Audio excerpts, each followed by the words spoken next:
Sabemos que cada 5 minutos en el mundo se diagnostica a alguien con la enfermedad. Sobre 2 millones de individuos padecen de la condición. En Puerto Rico, alrededor de 4.000 pacientes. También, ¿verdad? A veces la menstruación puede exacerbar los síntomas que ya viene padeciendo el paciente. Sí, buenas, yo soy Raiza Castrodá, soy neuróloga especialista en esclerosis múltiple.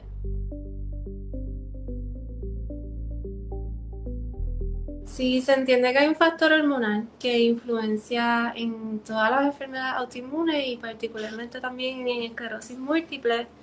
La incidencia tiende a ser de 3 casos por cada, ¿verdad? Más común en mujeres que en hombres, 3 a 2 es la proporción.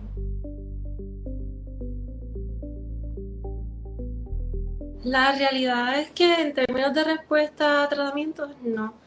Pero sí se sabe que tiende a ser más agresiva en hombres que en mujeres, aunque es menos común en hombres que en mujeres. En términos del manejo, sí tiene un impacto significativo porque en las mujeres la condición afecta mayormente mujeres en etapas ¿verdad? Joven, adulta, 20 y 50 años de edad.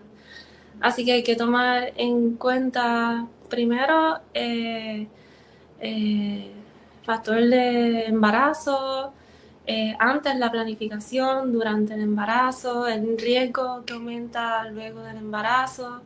Y también ahora se está hablando mucho porque la población de esclerosis múltiple está envejeciendo, así que hay que tomar en cuenta esos factores hormonales como la menopausia. También, ¿verdad? A veces la menstruación puede exacerbar los síntomas que ya viene padeciendo el paciente. Así que sí tiene un impacto. También hay ciertos medicamentos que hay que tener cuidado en los pacientes si están en planificación de una familia, tanto en hombres como en mujeres, que no se deberían usar. Así que el género y los factores hormonales tienen mucho que ver en el manejo y tratamiento de la condición. Sí, cada vez se habla más de esto, se ha encontrado que el estilo de vida tiene un impacto significativo en la enfermedad, desde la dieta, que se ha encontrado que dentro de las más beneficiosas está la mediterránea, también la actividad física tiene un impacto no tan solo en la prognosis a largo plazo, que mantiene el paciente esa funcionalidad, pero también en la parte cognitiva, en la parte de la fatiga, en esos otros factores asociados a la enfermedad o síntomas asociados a la enfermedad. También el estrés, el descanso, la hidratación, todos son factores, el calor, el frío en exceso también pueden tener un impacto en los síntomas y cómo se siente ese paciente eh, con su enfermedad, ¿verdad? Sí, además de la dieta, como mencioné, actividad física. La actividad física, pues hay que tener un poco de cuidado, ¿verdad? Dependiendo del nivel de funcionalidad de ese paciente. No hay una limitación de lo que puedan hacer o no, en términos de tener un diagnóstico de esclerosis múltiple. Pero si el paciente se le exacerban los síntomas con el calor, pues quizás entrenar en horas bien tempranas o en la noche. Si tiene afectación de la movilidad, pues hacer ejercicios de bajo impacto en el agua, ¿verdad? O hacer actividades más pasivas como lo es el yoga. Eh, También el sueño, mantener la higiene del sueño. Sabemos que si no dormimos bien, pues entonces se nos empeora la fatiga, la parte cognitiva, se pueden exacerbar síntomas de ansiedad o depresión, que todo eso tiene un impacto, de nuevo, en esos síntomas asociados y síntomas viejos que se pueden volver a reproducir mientras estamos sin comida, sin hidratarnos bien.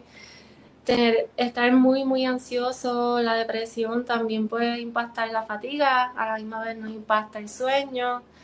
Así que todos esos ámbitos es bien importante controlarlos, además de simplemente dar un medicamento. Sí, lo que es el cigarrillo, el tabaco, pues aumentar el riesgo de la condición y también afectar la prognosis. Así que evitar fumar de primera y segunda mano. Suplementar con vitamina D. Sabemos que la deficiencia de vitamina D también es un factor de riesgo. Así que esos otros dos factores son bien importantes. Si la meta de nosotros es que el paciente viva una vida lo más normal posible, y no tan solo nos debemos enfocar en dar medicamentos para tratar la condición, pero sí es bien importante que nosotros como especialistas le prestemos atención a estos otros factores para que el paciente pueda aprender a manejar la condición y a tener el control de su vida lo más posible para que tenga una vida, ¿verdad? Lo más normal dentro de lo que es la condición. Ahí viene la importancia de reconocerla temprano, tratarla temprano, porque si logramos eso, pues es muy probable que el paciente mantenga la mayor funcionalidad posible.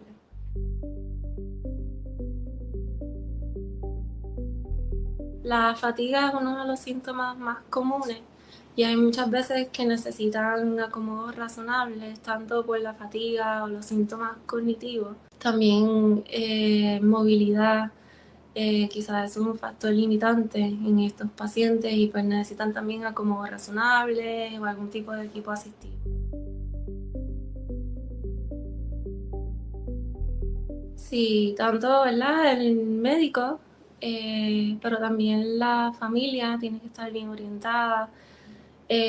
Como neuróloga me gusta que el paciente, tanto paciente como familiares estén orientados sobre la condición y los síntomas asociados. Y el ambiente laboral y, ¿verdad?, de los amigos son parte clave para que le puedan proveer el apoyo y los acomodos que necesita el paciente.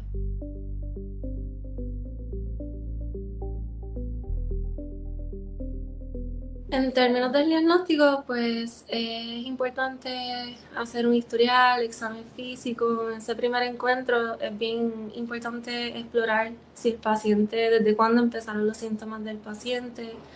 Eh, Luego del historial hacen un examen físico, ver qué déficit, ¿verdad?, focales tiene el paciente, porque si eh, se localiza más de una región anatómica, pues ya eso nos da, ¿verdad?, ciertas claves importantes para el diagnóstico. Si aún así, ¿verdad?, luego de eso es bien importante una imagen.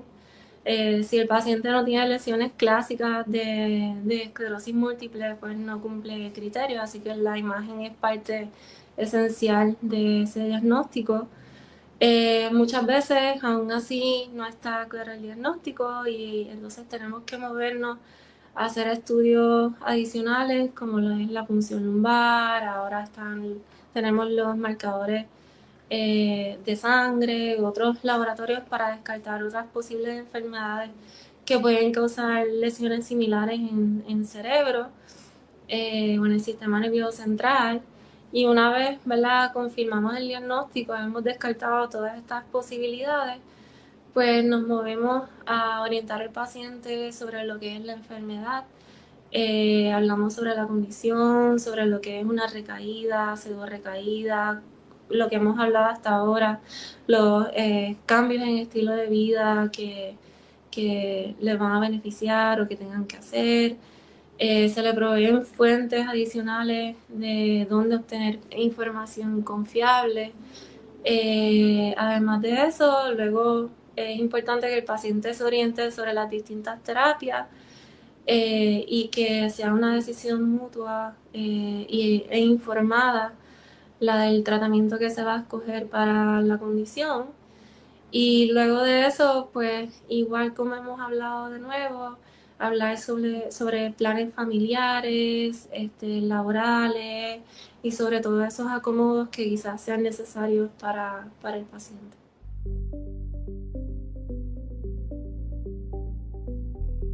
Creo que el más significativo han sido los últimos cambios en los criterios diagnósticos de McDonald's, que hace unos meses se volvieron a revisar y se hicieron cambios, incluyendo lo que les mencioné de los marcadores de sangre. Ahora el nervio del ojo es una de las localizaciones que podemos utilizar para hacer el diagnóstico. Y pues todo esto va dirigido a poder hacer un diagnóstico más temprano y poder coger ese paciente cuando esté en su etapa más funcional posible para poder comenzar el tratamiento lo más temprano y que ese paciente se mantenga ahí dentro de lo que más podamos. También están los CAR-T2 therapy. Todavía se está explorando, ¿verdad?, cómo utilizar bien estos marcadores de sangre, como lo es el NFL, el GFAP. Yo creo que todo se está moviendo a poder reconocer la condición lo antes posible. Sí, a nivel mundial, alrededor de sobre 2 millones de individuos padecen de la condición. En Puerto Rico, alrededor de 4.000 pacientes.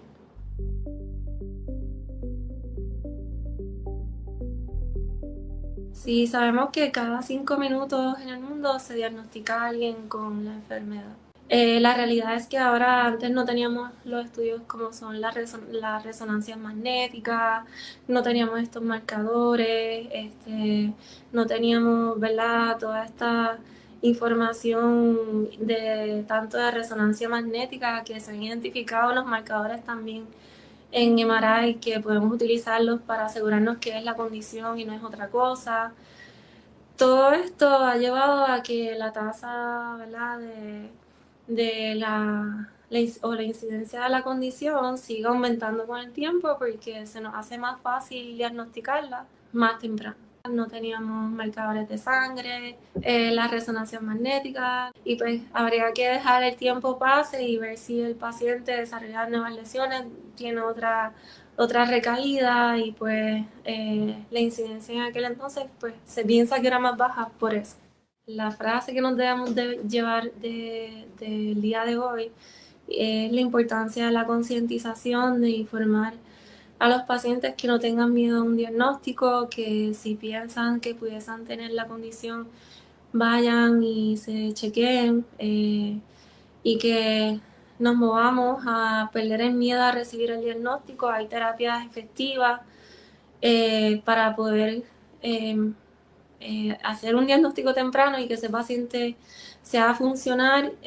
También bien importante que ya quienes han sido diagnosticados, que vayan de la mano con su neurólogo, que tomen control de esa enfermedad, que se eduquen de la condición, de los síntomas, se mantengan al día con charlas, conferencias, porque eso te da un empoderamiento y te da una mejor calidad de vida también.